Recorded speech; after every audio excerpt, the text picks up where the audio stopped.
নমস্কাৰ। Election commission of ইণ্ডিয়াৰ ফালৰ পৰা 8 আগষ্ট 2025 তাৰিখত এখন গুৰুত্বপূৰ্ণ নোটিছ প্ৰকাশ কৰা হৈছে যে ৰিমুনেশ্যন যিটো আছে এইটো ইনক্ৰিজ কৰা হ'ব সকলোবিলাক অফিচিয়েল পাৰ্চনবিলাকৰ, যেনেকুৱা presiding officer, polling officer, counting personnel, micro' observer, তাৰপিছত deputy district election officer, CRPF, police personnel, যিমানবিলাক গাৰ্ড, চিকিউৰিটি গাৰ্ড থাকে সকলোবিলাকৰ ৰিমুনেশ্যনটো ইনক্ৰিজ কৰা হ'ব।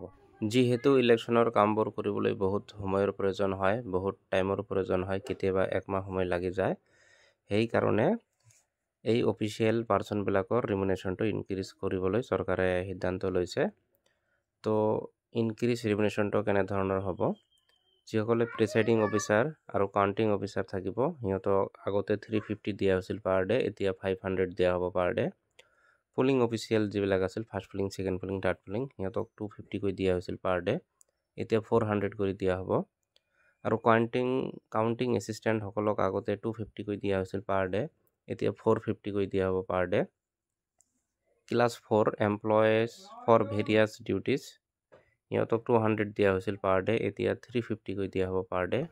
Class 4 employees for call centre or control room, সিহঁতক 200 কৰি দিয়া আছিল পাৰ ডে, এতিয়া 1000 দিয়া হ'ব নাম চাম। তাৰপিছত যিসকলে CCTV কেমেৰাত কাম কৰিছিল, video' viewing team, accountant team, control ৰুমত কল চেণ্টাৰ ষ্টাফ, সিহঁতক দিয়া হ'ব আগতে 1200 কৰি দিয়া হৈছিল, এতিয়া 3000 দিয়া হ'ব।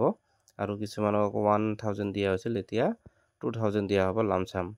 তাৰপিছত মাইক্ৰ' অবজাৰ্ভাৰসকলক এতিয়া দিয়া হ'ব 2000, আগতে দিয়া হৈছিল 1000। তাৰপিছত পেকেট লাঞ্চৰ কাৰণে বা যিটো লাইট ৰিফ্ৰেছমেণ্ট আছিল, পুলিং পাৰ্চনেল, পুলিচ পাৰ্চনেল, তাৰপিছত হোমগাৰ্ড, ফৰেষ্ট গাৰ্ড, এই সকলোবিলাকৰ আগত দিয়া হৈছিল 150 কৰি পাৰ ডে, এতিয়া 500 দিয়া হ'ব পাৰ ডে। তাৰপিছত যিসকল অফিচাৰ থাকে সিহঁতৰ অনৰেৰিয়ামটো বঢ়াই দিছে, এইটো এটা পে'মেণ্ট হয় ৰিমুনেশ্যনৰ দৰে।